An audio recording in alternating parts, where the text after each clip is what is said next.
So thank you so much, everybody who's come, and for what we hope is going to be, well, we think anyway, we think this is a very important and timely discussion to have. Whistleblowing women and how female tech workers are holding big tech to account.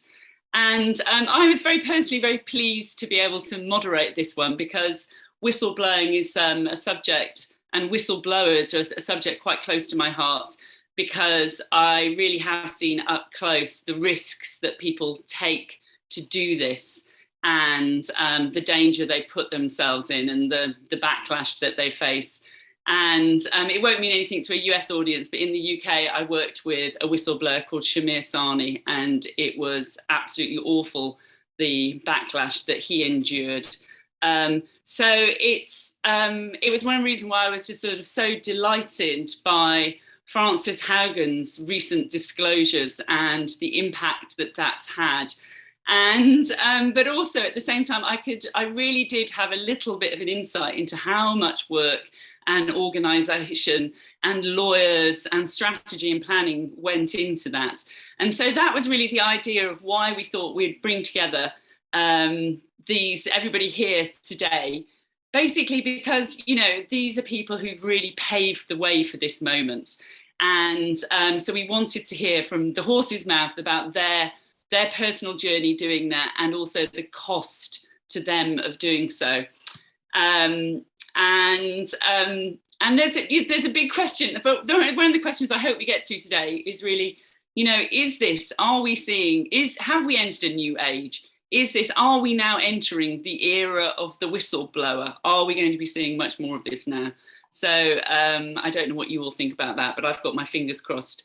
And it's another great sign of the times, actually, that there's quite a large number of organisations that have come together to help put this on. So I'm here representing the Real Facebook Oversight Board, but we also have had an organisation, some of us have helped us, and Ultraviolet, She Persisted, Reset, and not one but two whistleblowing organisations, the Signals Network and Whistleblower Aid, which we're going to find out a bit more about.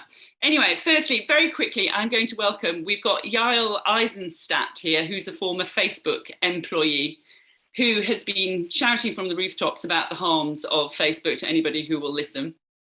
We have Delphine Halgand-Mishra, who is the executive director of the Signals Network, which was an organisation set up to actually specifically help tech workers blow the whistle. And we have Libby Liu here, who is the CEO of Whistleblower Aid, who has been a very busy bee in recent times. She's been very closely involved with Frances Haugen and all the work that she's been doing. But I thought we'd kick off with Ifeoma Ozoma, who is here, who is a former Pinterest employee. And Ifeoma blew the whistle on both gender and racial discrimination at Pinterest. And she's gone on to really use that experience to co-sponsor a piece of landmark legislation in California, the Silence No More Act. And she's also, in impeccable timing, just released something called the Tech Worker Handbook, which is essentially a guide to whistleblowing. So Ifeoma, I just wondered, I mean, basically, I was sort of having a look at it, and it's really great. It's a really sort of practical nuts and bolt guide, you know, the law, the media, how to deal with journalists. And I loved at the beginning, you had this thing, preparedness is power. And so I really just wanted to find out, you know, what was it like for you? And is this really the kind of help that you wanted? And was it there at the time? What was your sort of experience? Thank you so much, Carole, and thank you for having all of us today and for joining so late where it is for you. I mean, I was impeccably prepared for my own experience because of the work that I had done at Facebook, at Google, and at Pinterest, working with the media, working with lawyers my entire career. And so when I decided to go forward, it was with all of the knowledge of the risk that I was taking on, both the legal risk and the financial risk. And then also the risk that comes when you become a public figure because of something that was done to you. While I was at Pinterest, I was doxxed. So I already had a terrible experience being in the public and my information being in the public without my knowledge, or without my permission, rather.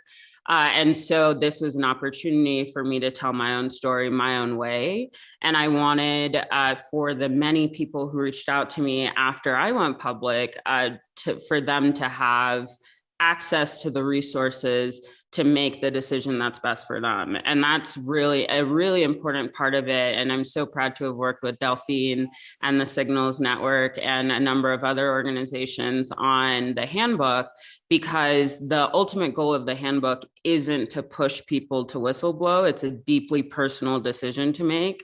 It's to provide people with the information so that if that is the right course of action for them, they can take it. And if it isn't for them and their family, then they know everything that's going into that, and they can decide to just continue with life as they have been. There's so many things that whistleblowers have to think about when we make this decision.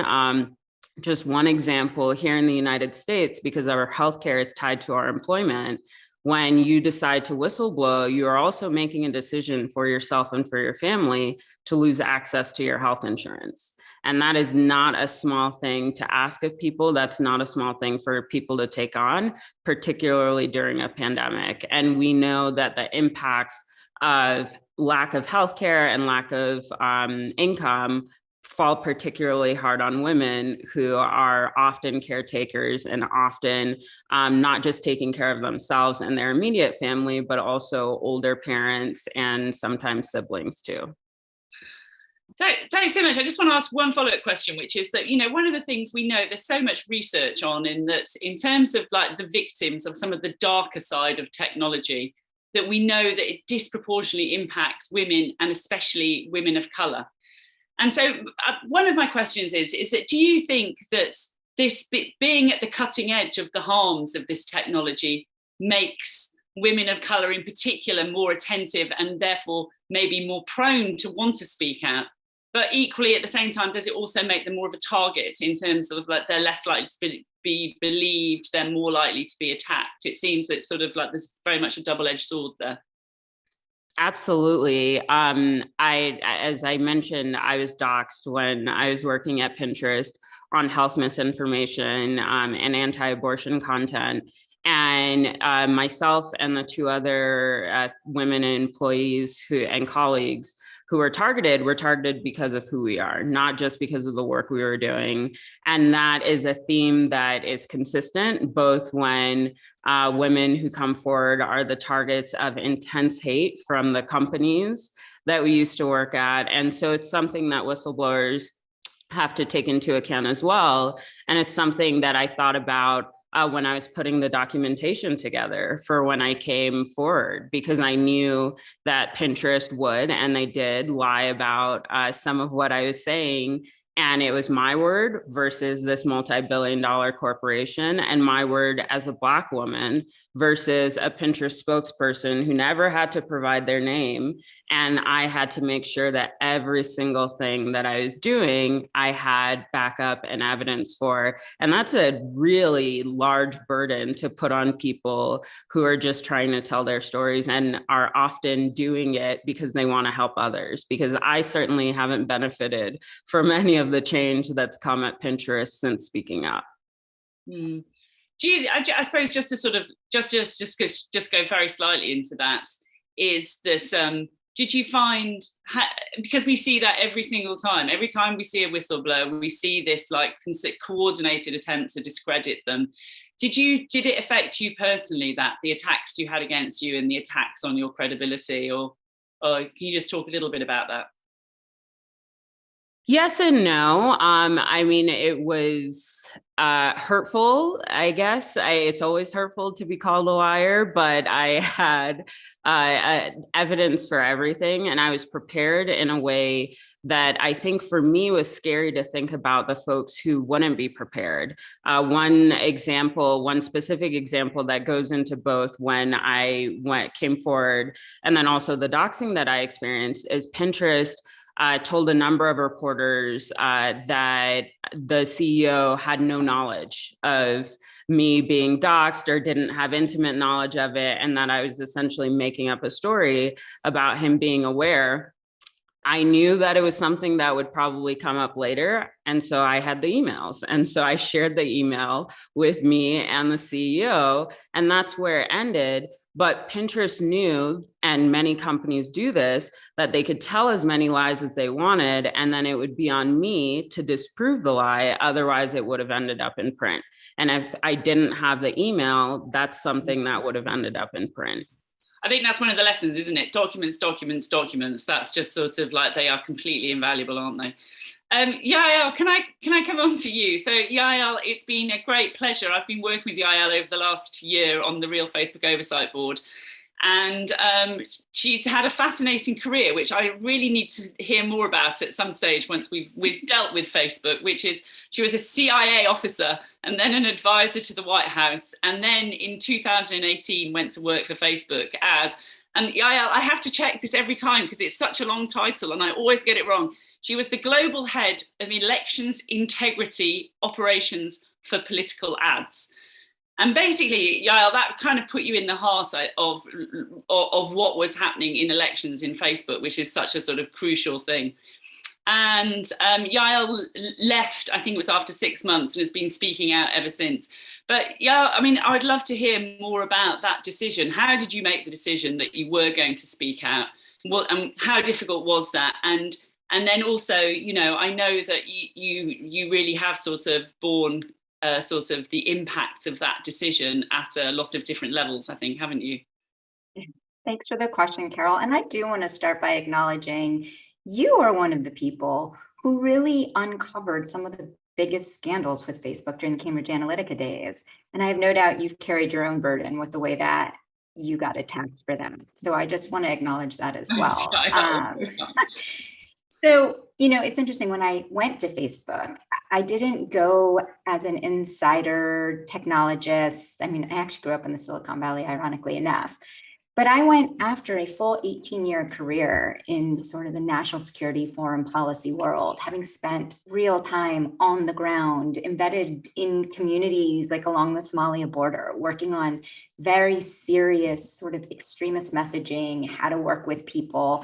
So I didn't go into the company as somebody who didn't already see the risks. And in fact, the reason Facebook hired me, well, actually, I'll never understand why they hired me, but the reason they claim they hired me, I was already speaking out about the damages to our discourse and what that means for democracy, that I was seeing Facebook play a huge role in. So who I was not a secret before they hired me. But as many people know my story now, I won't take all the time rehashing it now, but on my very second day there, they stripped me of my title. They took away all the things they promised me during the recruitment process, and they sidelined me immediately. So what I chose to do over the ensuing months was to continue to do my best to do my job I was hired for, to learn as much as I can, to find the people in the company who really carried a very strong sense of what was right. And there are many in the company who do. And while at the same time, knowing this wasn't going to last and not really being sure what to do about that. Now, I did not end up printing or downloading documents because I knew that they would know that. I mean, that the very smart thing that Frances Haugen did was she, I think, used an iPhone and took screenshots, right? Because if you're downloading documents, Facebook is watching their employees. And there was no doubt they were watching me because I had already been very vocal about two of the biggest issues they didn't want to deal with, which was fact-checking politicians, at least in advertising, and ensuring they weren't engaging in voter suppression. So I was already on the wrong side of Facebook leadership. Fast forward to why I decided to speak out. I left I mean, I threatened to quit if I was not empowered to do the role that I was hired to do. And so they got rid of me. And I'm happy to get into any of those details if anyone cares, because it's a bit nasty. But here's the thing, when you leave a company like Facebook, and I didn't leave with any documents, I left with my reputation I had before I started working there and with the knowledge of what happened. I was quiet for 8 months. It is a very, very scary decision, no matter how much. I mean, I have had a pretty significant career before that doing what I would think would be much scarier things. But to decide to speak out about a company that is one of the richest and most powerful in the world is a tough choice. And when I decided was when they went public with their decisions very publicly to allow the president at the time to lie about elections. And I could not be silent at that point. So I made the choice to speak up. For 8 months, I had turned down journalist requests. I had turned down media requests. But I am someone who had spent my entire career defending our democracy, serving my country. There was no way I could be silent when I saw that they were actually putting their fingers on the scale of our democracy. So I started by writing an op-ed and then started speaking a bit. And so that was why the decision. The difference is I didn't have the receipts. And so it was just my word versus theirs. And so I do agree one of the most, this amazing resource that Ifeoma put out did not exist at the time for me, but also I didn't go into Facebook with any idea that this is what would happen, right? I went in very skeptical, but I didn't go in thinking that it would go as badly as it did. And so, yeah, since then, I've been obviously speaking for the last several years. We can debate in society how we define a whistleblower. I don't think of myself as a whistleblower, but I do think of myself as someone who speaks truth to power. And the reason I spoke up about Facebook is I fundamentally believe that nobody should be above the law, and we should have accountability for the decisions we make that affect the public.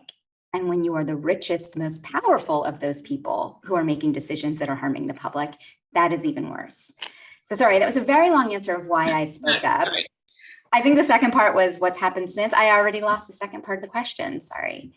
No, well, yeah, I suppose it's just, well, first of all, let me interject with a question. So you didn't, am I correct in thinking you didn't sign an NDA, Yael? And that's kind of like, and that's really unusual, isn't it? And I guess that's what, it'd be quite interesting to talk about how that happened. And then, yes, a little bit about, what the personal cost has been to you of doing this. Sure.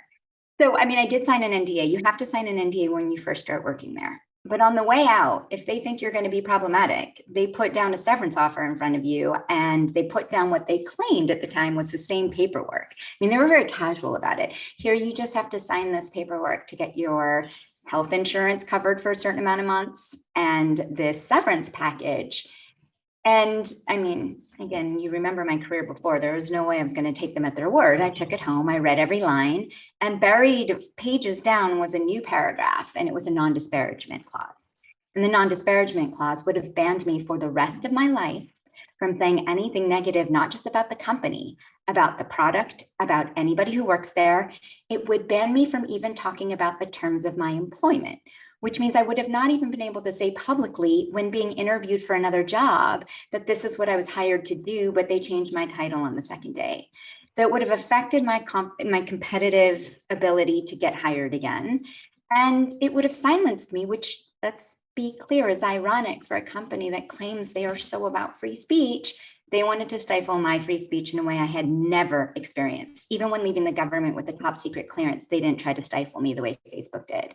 So I refused to sign, which was fine. I mean, all that meant is I didn't get the money and I didn't get the health insurance. And I did enter a bit of a dark period. It is terrifying. I didn't have a nest egg.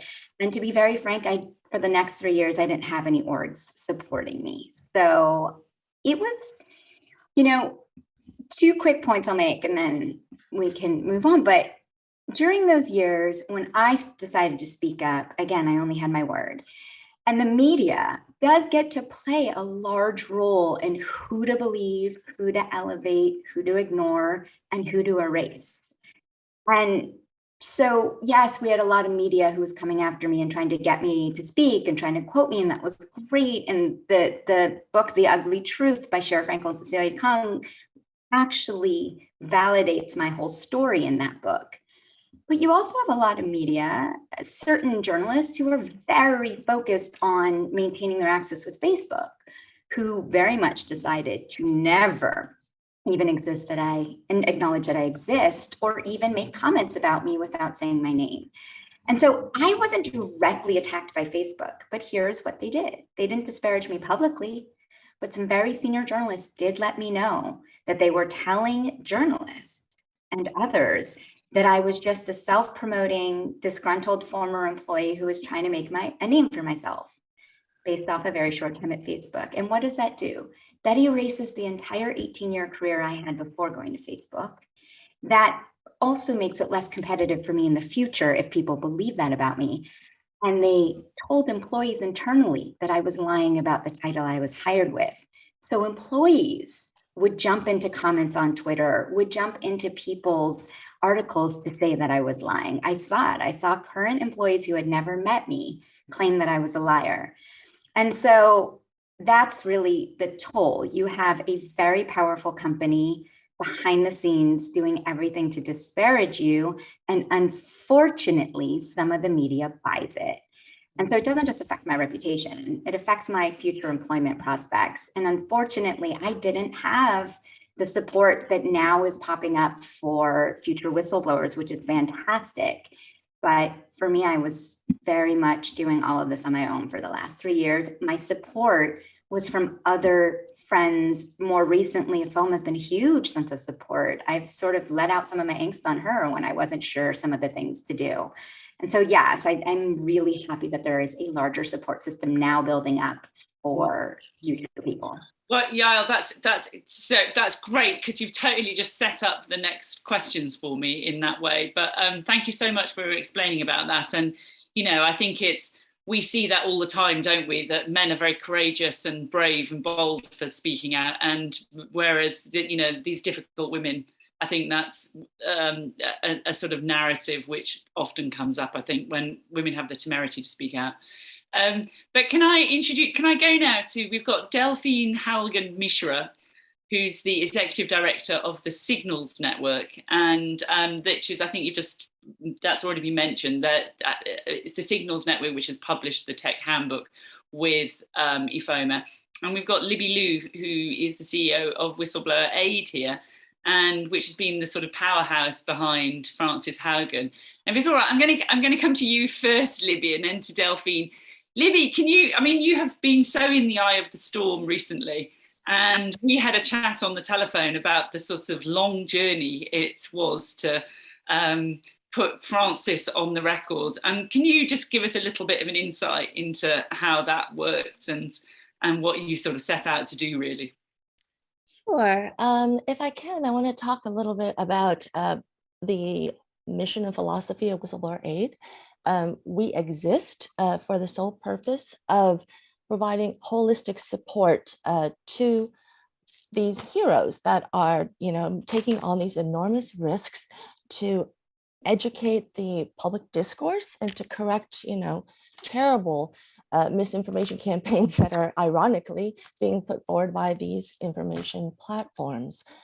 One thing that, has been touched on both by Ifeoma and Yael is that this is not a simplistic problem that the people face, right? It's so big. So it's not just legal representation, which obviously Whistleblower Aid, the most important thing we will do for whistleblower is to provide legal representation and hopefully insulate that person from pretty dramatic harms that can be brought on them by a company like Facebook, but also to address all the things that are going on in their lives that can further hurt the experience. Because, let's be honest, this thing is very traumatic.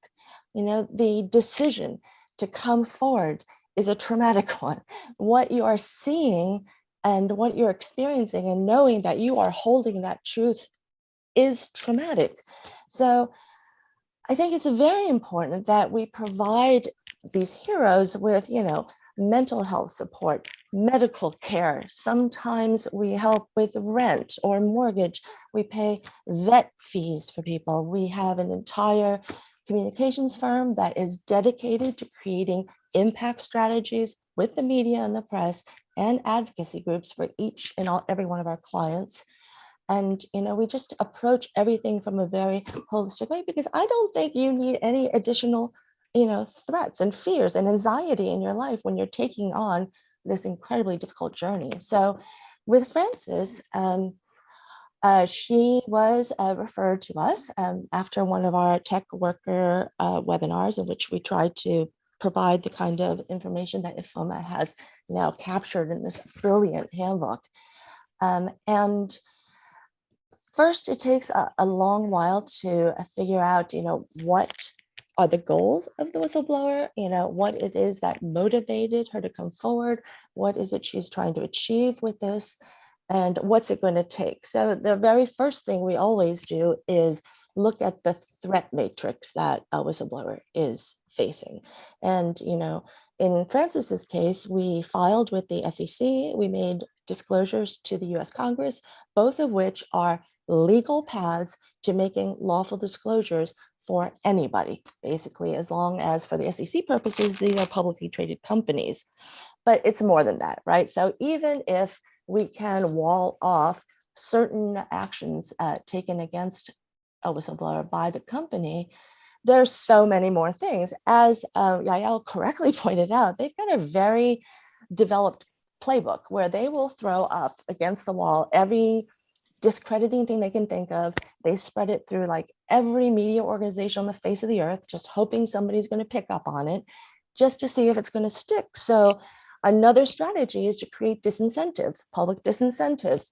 And, in Frances's case, because the harm she is trying to address impacts so many people everywhere around the world, it was very important to us to make sure that the public knew why she was doing this, because she is doing this for all of us. And that creates a very strong public disincentive against someone like Facebook from doing something really horrible. Likewise, we got, legislators, policymakers, thought leaders on these subjects, all integrated into our strategy. So create further layers and layers of disincentives to try to hold Facebook back from doing some of the horrible things that they will do to whistleblowers. But I think the most important decision that she had to make was whether or not she was going to come out and self-identify. Obviously, that's the path we chose, because the volumes of material that Frances brought out with her are difficult to understand for a normal person. And, there's so much of it. And we asked her, do you want to have your own voice? Because unless you are out, you really don't have your voice. You can't do public testimony.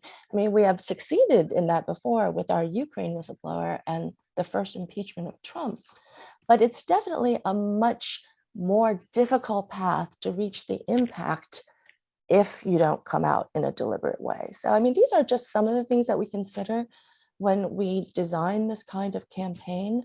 But basically, it's what everybody has said here. You're facing up against $1 trillion corporation that has more power than a nation state.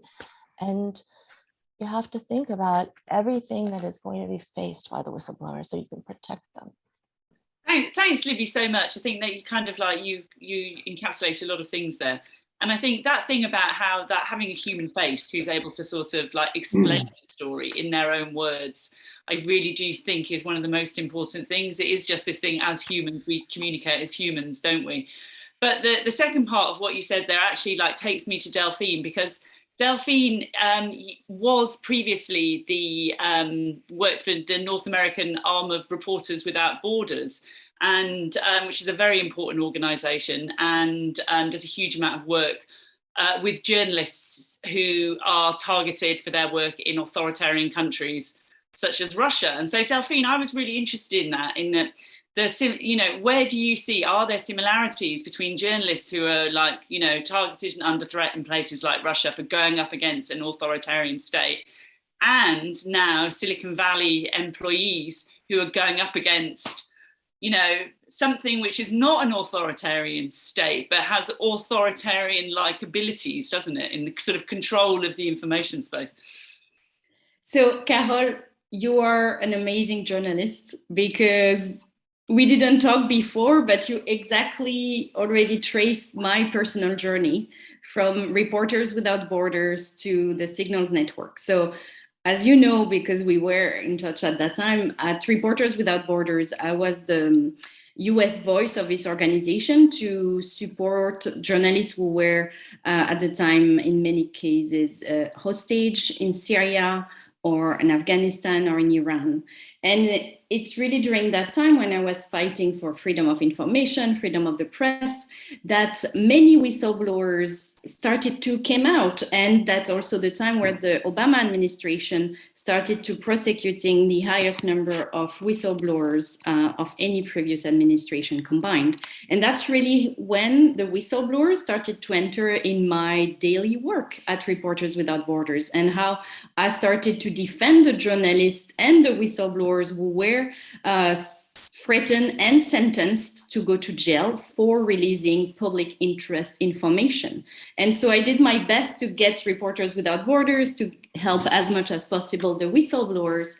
But that's really when it struck me that the whistleblower, they didn't have the support of huge media. They didn't have the support of organizations like Whistleblower Aid and the Signals Network that were created approximately at the same time, and that they needed a specific kind of support. And that's how I left my job at Reporters Without Borders. I'm still on the board, so still very close to the journalist, and created the Signals Network. And that story really help understand what we do at the Signals Network, because we do the same work than Whistleblower Aid. We support whistleblowers who have, but we specifically focus on the whistleblowers who have shared public interest information with the press. And we, because of my accent, as you can hear, we work in the US and in 11 European countries, which means that basically it means a New Yorker journalist called me and say, okay, Delphine, we need a safe house right now for a source for a story coming out tomorrow in a safe country in Europe. Okay, we need a lawyer. Did site call me? We need a lawyer for a source of a story Did site is publishing in a month. Oh, thank you for calling me in advance. That's what we do. And so thank you for bringing me to talk about my personal journey, because that helps understand why we are international and why we have a specific relationship with the press, because that was my entrance to the whistleblower world, if I may say. And that's why we also still coordinate investigation between media and have this specific relationship with the press. But to the point of yes, you can think that, okay, we maybe act only once the whistleblowers have made the decision and are already talking with the press.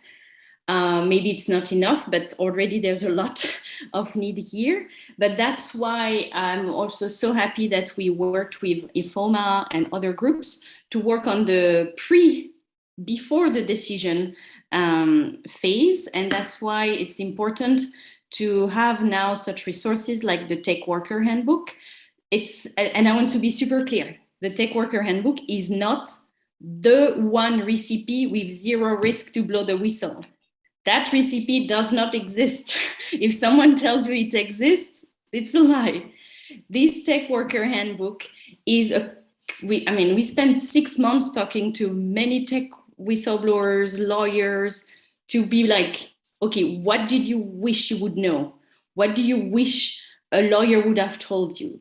And we put these resources together with super concrete entry points. So we made a budget template. That's the budget you need to think of if you're considering blowing the whistle.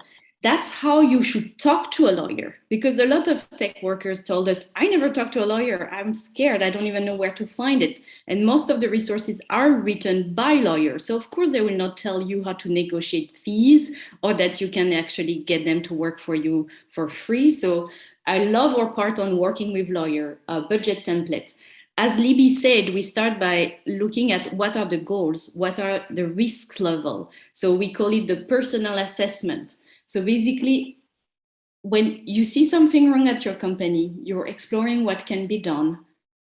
We invite people to make a personal assessment of what's the nature of the wrongdoing, what do you hope you could achieve, is whistleblowing a path for you, and what you should know. So I'm very excited that we just launched this Tech Worker Handbook in the US, and it's just the beginning. We will continue to work with Tech Workers Group in a partnership with Amnesty International to create new content to answer the question that we hear from tech workers. And we're already working on adapting it to Ireland and other countries that are tech hubs. Brilliant. Thanks, Delphine. And I think that emphasis you put on the fact that this is international is so important, because I think, the US takes up a lot of oxygen, doesn't it? But actually, in some countries, it's even harder, I think, to come and speak out because of, not having the same license for free speech, for example.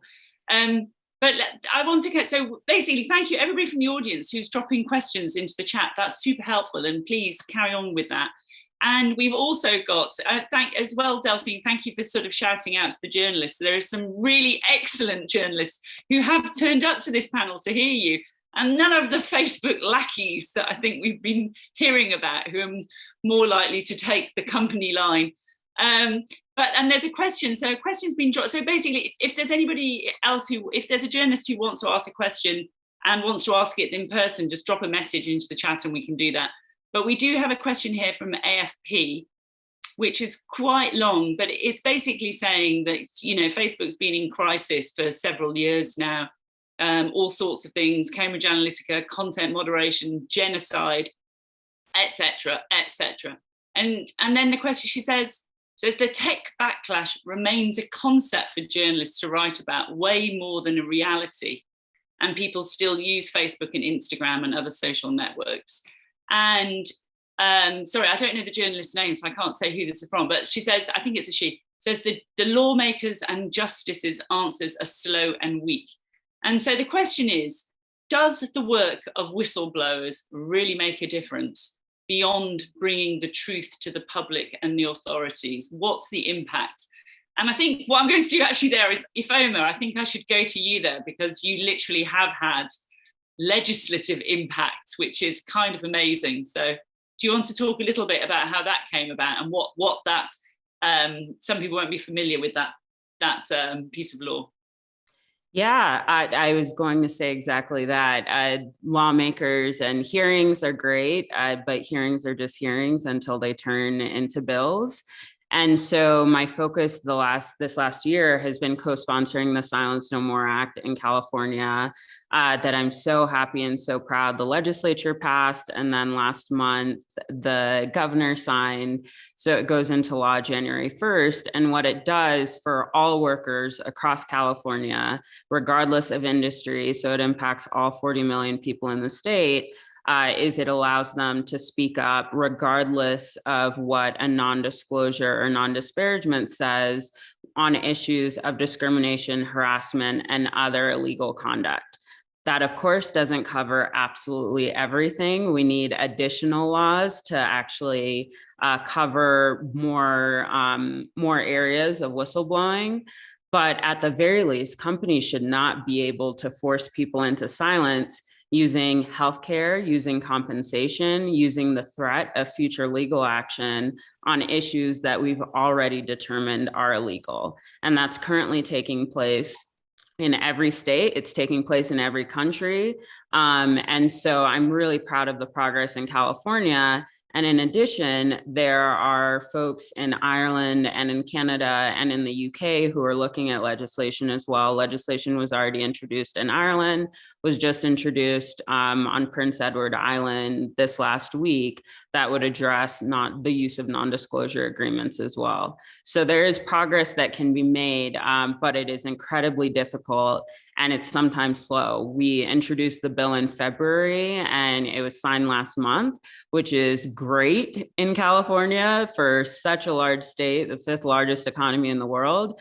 But passing things at the federal level here, passing them at the federal level in other countries is slow. And we need folks, people ask all of the time, how can I help? Reach out to your legislator. There's now a bill that has been passed. Take that language and share it with them. And I'll drop a link in the chat so that folks have access to the language too. Yeah, I can see you want to chime in. Yeah, I'll make it brief because I actually do hope we get to some of the other questions that are more about the experience that Ifeoma and I have gone through. But on this, I want to say 2 things. First of all, I think one of the problems is that we are looking for hero figures. And I say that because we have the hero of the moment, which is the current whistleblower. And at some point, other people were the heroes of the moment. And we put a lot of burden on those people's shoulders to also be able to fix it all. So I just want to be clear about what we are expecting from people as well. A few quick things on impact, though, because this is something that I've also been internally exploring. Have I had any impact? Other than just committing career suicide, has anything I've done actually matter?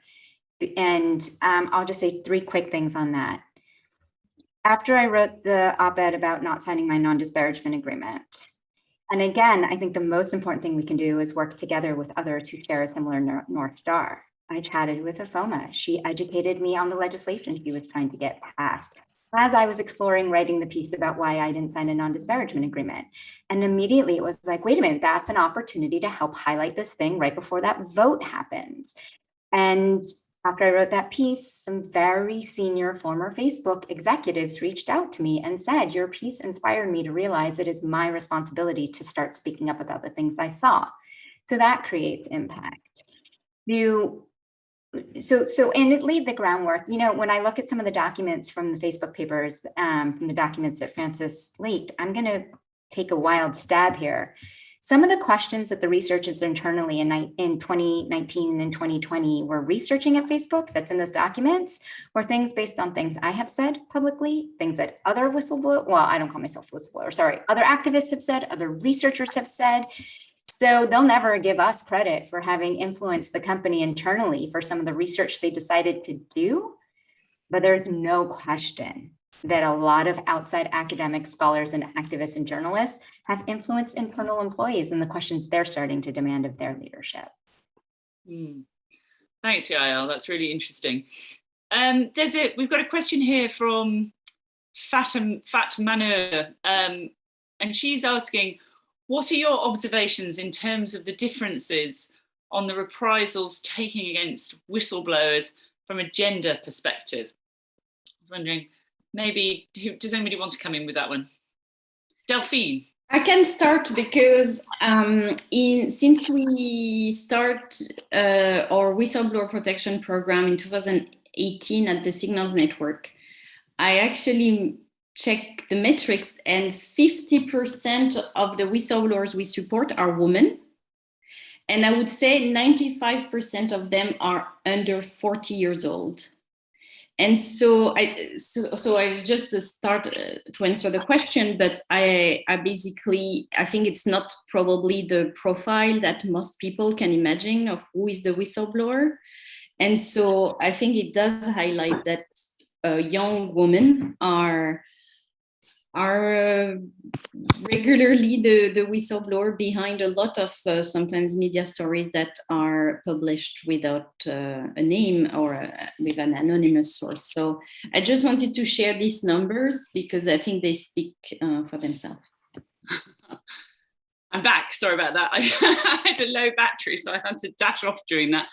What about Ifeoma, did you feel that when you spoke out? Did you feel that you had a different reaction from the company than if you'd been a man?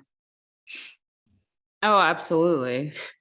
And not only if I had been a man, there was a different reaction to my disclosures than when a white woman, who's the former COO, Francoise, spoke up a few months later. The company, and maybe you could say it was the experience that the company had had with all of the backlash and a ton of bad press that changed their tune and the way that they responded. And I'm sure some of that is true, but clearly there are differences in the way that people are approached. And it's not just from the companies. To the point that Yael was making earlier, it's the media as well. There was a reporter at the New York Times who made a point of referring to my gender and race discrimination and retaliation complaints as just being about race, but then wrote a whole profile about the former COO and about how her disclosures were about gender, as though I was just a Black and not a woman. The reporter literally removed my gender from my story. And that's something that I saw repeatedly. There were a number of reporters who got it absolutely right and who called out what was being done, but many work hand in hand, whether they mean to or not, with the narrative that the companies put out. Mm. Libby, can I just ask you a little bit about that? Is in terms of, the sort of very in-depth preparation you did, for example, in bringing Frances Haugen and the other whistleblowers you've dealt with, what is this something that you sort of like war game almost? Do you think about the kind of attack lines they're going to take and you sort of strategize them out? Absolutely, we do. We always take the devil's advocate point of view when we are designing these disincentive strategies and impact strategies. I mean, honestly, one of the most offensive things from this particular case is the whole narrative that's based on how articulate Frances is, as if it's simply not natural for somebody like Frances to exist, somebody that can articulate the meaning of these documents. And so she must have some man, some, mysterious power broker manipulating her from the back. I mean, that's the rumor that has been generated about her. And it's all based on how articulate she is and how she's able to present the facts that she is bringing the evidence for. I think there's definitely, and it's a terrible thing, that there are gender and race implications with how these companies go after whistleblowers. It just, I think, reinforces the point that, if their humanity was more real, maybe they wouldn't be making these decisions that are so harmful to people around the world. I mean, that's something that is troubling. It's very interesting, and I kind of it's a really delicate subject. So I think I'm going to let Delphine tackle this. Is that this trading, this sort of bad faith trading that Facebook and other companies do in terms of trading access with reporters for essentially carrying their lines. And I mean, I'd be very interested in what people sort of think about this. And Delphine, because you sort of said particularly the press angle is important to you, because I, for example, I find I never want to criticize journalists publicly. Journalists criticizing journalists is not a good thing. And there are, we're so lucky. There are such brilliant reporters now on the Facebook beat doing this amazing reporting. So, but, we know that this economy exists. And Delphine, do you have any sort of thoughts around that and how to navigate that? Yeah, so basically you're saying because I spent so much hours trying to get them out of jail, I can tell that they're not all good. So yes, they're not all good. You were interested in the kind of... No, but it's a real issue for the quality of the information, the reporting.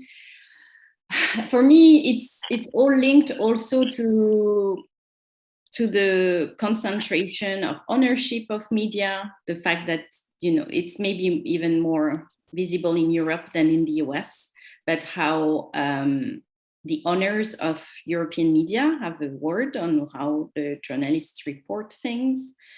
And you see that very blatantly in many European countries and in major media. That's also linked to the fact that, yes, the media do not have the same economic power that they had before. They rely on huge ads from these tech companies. And so basically what I'm trying to say is that the bad behaviors of some journalists enters into a whole journalist context, which is concerning for the quality of journalism in general, which is linked a lot to economic situation, and it has an impact on our whole democratic process. So it's very concerning, and I don't know how we can get out of this circle. Yael, you want to add something? Yeah, I'll just add one very quick example. I won't name names, but as I said, there are lots of journalists out there who cover the Facebook stories. And there are a few who bought into the line about me from Facebook, whether it's because they believed it or because they wanted to be able to continue to have their access to interview executives there. I don't know. And that's fine. It's one thing to not cover me. That is fine. But when you actively participate in discrediting me, that's a different story. And one example is one journalist recently tweeted something, and in a way it was about disparaging Francis. But then he tweeted, this is why you can't trust any of these public figures who are speaking out against Facebook. Let's be clear. I am one of very few people who have spoken publicly about Facebook since leaving. So whether that person meant me or not, it does fall on me. And it's the first time I've ever jumped into someone's comments. And the reason I bring this up is, so a bunch of people jumped into the comments, and I just very bluntly said, I've never accepted it. I've never been offered a dime from any of these organizations that you're talking about. So please be careful on how you portray all of us. This journalist responded to everybody else publicly. To me, they did not. They sent me a personal message saying, I didn't mean you. Now, why does that matter? This person didn't want to be seen publicly responding to me, because this person, I assume, has to maintain their access with Facebook executives. And by acknowledging publicly that they didn't mean me, and so that's just an example. This stuff happens all the time, and it might seem small, but it continues to serve to discredit people like Ifeoma and me in different ways. And it is a problem because it does affect, a lot of the questions in the chat are about mental health and how does this affect you and what has your social life been about, and all of this stuff takes a personal toll, whether we want to pretend it does or not. And actually, one of the things Libby mentioned about how they give mental health support and all of that, again, I'm super happy to hear that's happening for Francis and others. I don't know if it happened for Ifeoma. It definitely didn't happen for me. So I just think knowing that journalists, some do participate in discrediting people like Ifeoma and me is really important to understand. Yeah, I think actually, I think what's like, you really get a sense of this thing of that. And then we see it in operation. The corporate machine is so massive. It's so powerful. I mean, and if they want to get out a narrative, they can, and that sort of dominates. And I do think this, Libby, it'd be interesting to hear what you think about this, but this way that, individuals can get crushed under that machine. But it's to support somebody doing this that must be, I know it's incredibly time consuming. It must also be incredibly expensive. Actually, Delphine and Libby, you both might want to talk about that. I mean, there's a lot involved, isn't there, behind the scenes? Yes, and it is very expensive. And, you just have to remember the power and the wealth of the corporation. I mean, when we talk about impact, it's a marathon to get impact. You definitely have to know that going in. It's not going to be fast, but think about it. Facebook has spent a lot of time and a lot of money influencing policymakers all around the world, right? They have done that with advertising in the press. They have been very systematic in making sure that they can close off as many avenues of support for people that can reveal their truth, so that it doesn't happen, because they don't want to be accountable. They are happy grading their own homework. And the thing that's apparent is that unchecked secrecy leads to unchecked harm.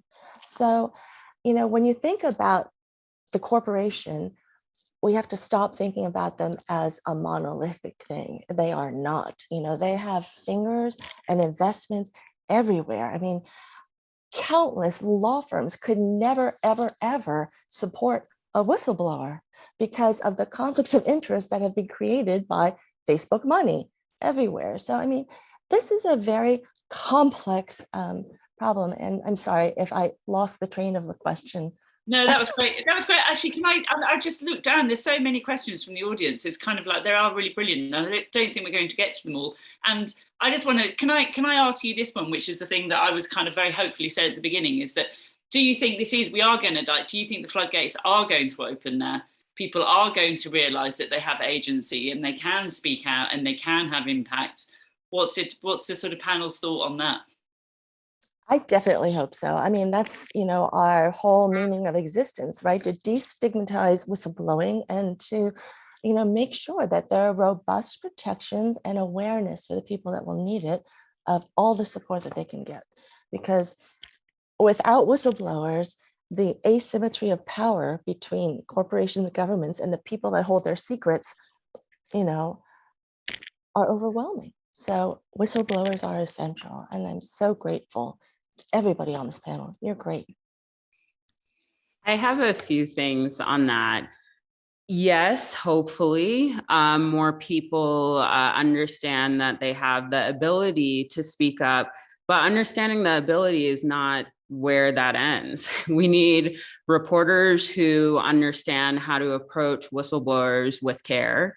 We need organizations that don't decide to just pick one winner or one person to bet on, and they decide to support whistleblowers as a whole and to provide resources for people who may not be willing or may not be the perfect spokesperson, may not be great at interviewing, but still have contributions. We need organizations that don't wait until someone has taken all of the risk before they step in. And many of the organizations here, I think, could be doing more. Many of the ones that are hosting this very panel that we're on could be doing more to help a broader community of whistleblowers and tech workers in general. Because if you're not supporting workers when they're workers, you're not going to get them to the point where people are able to whistleblow.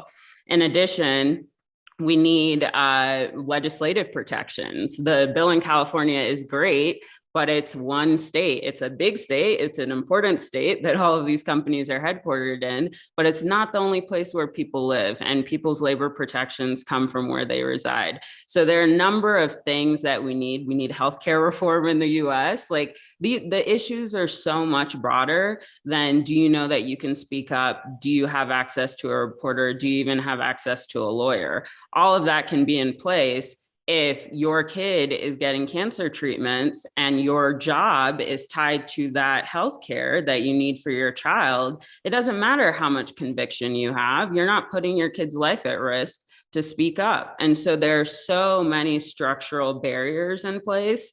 And the foundations here that definitely don't have Facebook money, but have a lot of money that they could be putting towards breaking down some of those barriers. I'd like to see them do more of that and less of the jumping in when there are press opportunities.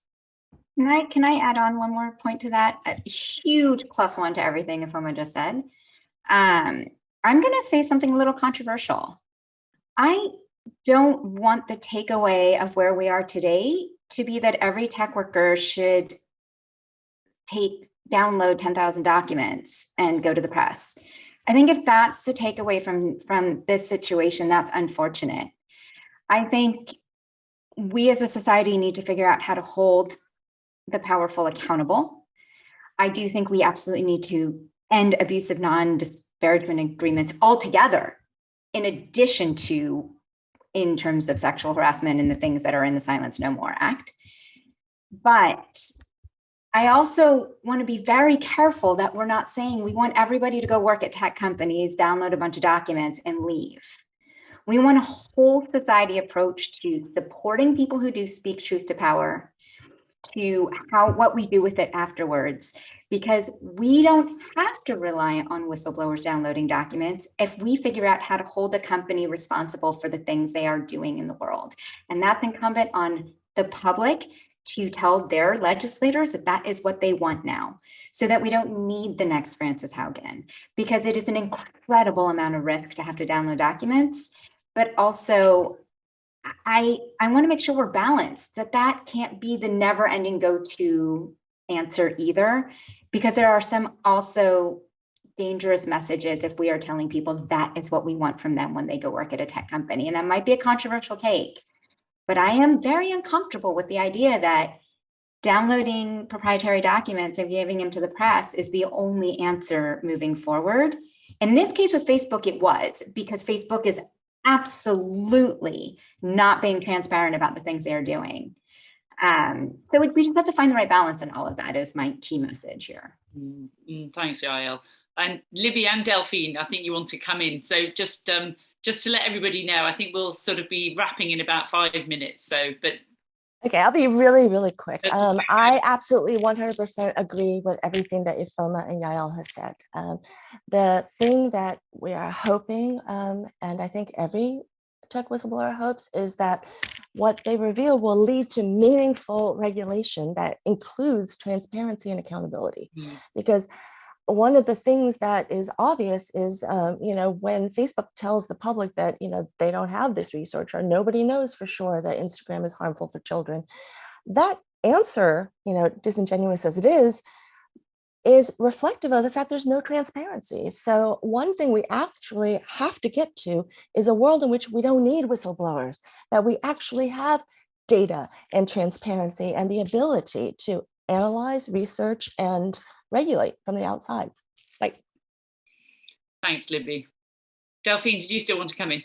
Yes, I wanted to go back to that point of impact of the whistleblowers, because that's linked a lot of the points here. And I wanted to answer that earlier when you asked the AFP question on there's whistleblowers and then nothing happened. So, what I wanted to say is that a lot of things are really happening right now. And I'm not talking about poster whistleblowers, because that's not what I am interested in. I'm interested in the real legislation that are happening right now. So we talked about the Silence No More Act that Ifeoma worked on and passed. This is a real step. We are talking about the 27 EU countries that are adopting right now new protections for whistleblowers. We are talking about the Congress looking at adopting the Silence No More Act at the federal level and other countries. So what you're seeing is a real public change of mind, which result into concrete new legislation. We will benefit the whole population for more transparency and accountability. But I just wanted to go back to that point. There's something real happening and changing right now that we see in legislation. And also I wanted to go back to the point made. It's not about just helping the poster whistleblowers or whatever, the heroes. Actually, I don't use that term to talk about whistleblowers. It's about empowering workers and to make right decision. And I definitely see whistleblowers as one of the agent of change for more accountability of tech companies. And so I believe in collective workers' action, the press doing their job, the regulators doing their job, the legislator, and the whistleblowers is one piece, which is essential. But as I think it has been said, it's not let's all become whistleblowers and we'll be a happy life. No, it's not what it is. Oh, thanks, Delphine. So actually, is Rowan here? Rowan Al-Haddad from Some of Us. I know that you don't want to be treated as heroes, but tough. You can have a little bit of hero support from. I think some of us have gathered some messages of support for whistleblowers. Is that right, Rowan? You were just going to read a few. Yeah, so I am with Some of Us, and in addition to the messages that we've received, we actually have almost 90,000 people that have signed on to a petition that say that we stand with all big tech whistleblowers. So in those moments when it feels terribly difficult and very lonely, I just want to remind you that there are tens of thousands, if not hundreds of thousands of people all over the world that are standing with you. So I have selected just a few messages. In the interest of time, I'll try to keep it short. I'll just go through a couple of them. Here's one from Jack from Poland. He says, I sincerely admire your courage. I hope to be able to muster the same kind of moral integrity if I ever have myself in a similar situation. I keep your head up and be proud of yourselves. I think that that's something many of us can relate to. Here's one from Marianne in the US. She says, sunshine is a powerful disinfectant. Thank you for shining the light. And here's one from Sama in Turkey. There is not enough words to describe how grateful we are for speaking the truth and showing immense courage and standing up for what's right amidst big tech's immense and dangerous influence.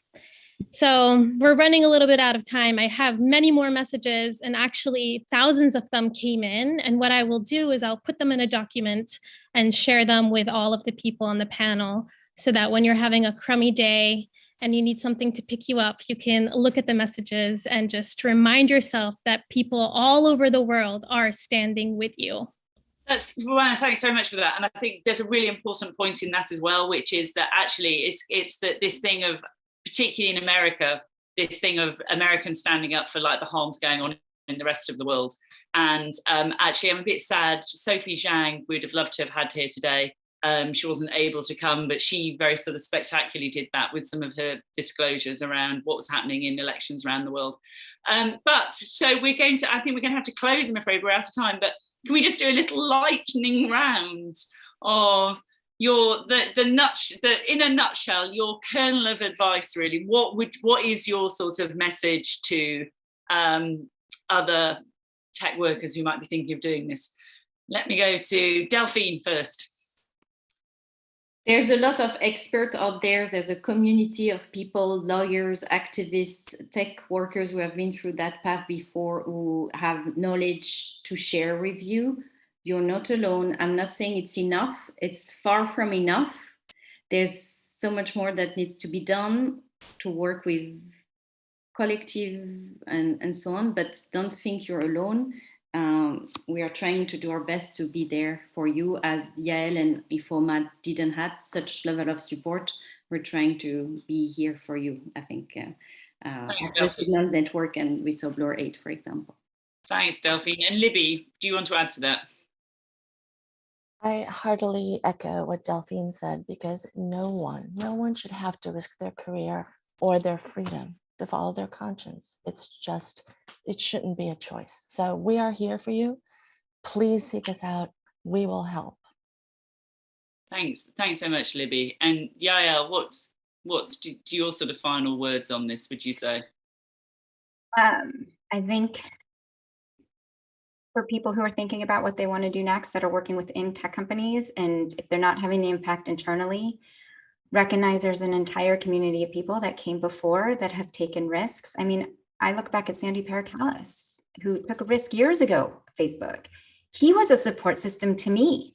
He is someone that I have bounced ideas around off. Ifeoma has become one of my support systems.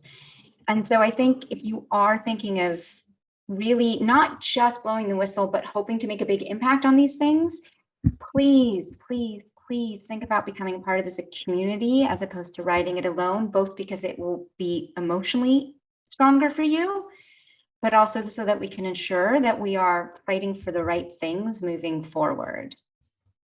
Thanks, Yael. And Ifeoma, over to you. Yeah, I agree with what everyone has said, specifically with what Yael just said. And I'd add to that, if you want to make an impact, I mean, reach out to your lawmakers. There are things that they can do at the state level, at the federal level. And I've heard from a ton of people saying they can't wait until a bill like Silence No More reaches their state you don't have to wait. You can just send your lawmaker a message today, push them, call them. There are things that you can do without running for office. Thanks, Ifeoma. So listen, thanks so much for this. It was, you know, it's kind of interesting because this so much came up, I think, in this panel, which I certainly hadn't anticipated. And I think this complexity around the issue is really important that you've sort of like put out on the record that, you know, there is just a lot to consider. There are so many sort of angles and nuance of it. But the thing which has come out very clearly from, you know, what you've just said here is this thing of like, nobody's alone, the help is out there. And so I hope maybe these words will echo with somebody who gets to see this. So I hope so. So thank you all so much to the audience. I'm so sorry we didn't get to all the questions, which look really, really interesting. But maybe some of the panel might want to, we could do a Twitter thread or something, you might be able to weigh in. And finally, one of our partners who was involved in putting this on, Ultraviolet, I'm told that they've issued a set of demands to the platforms today with the 60 other organisations. And one of those is the demand that misogyny needs to be treated as hate speech. And I mean, it's kind of ridiculous that even needs to be stated, but that's where we're at.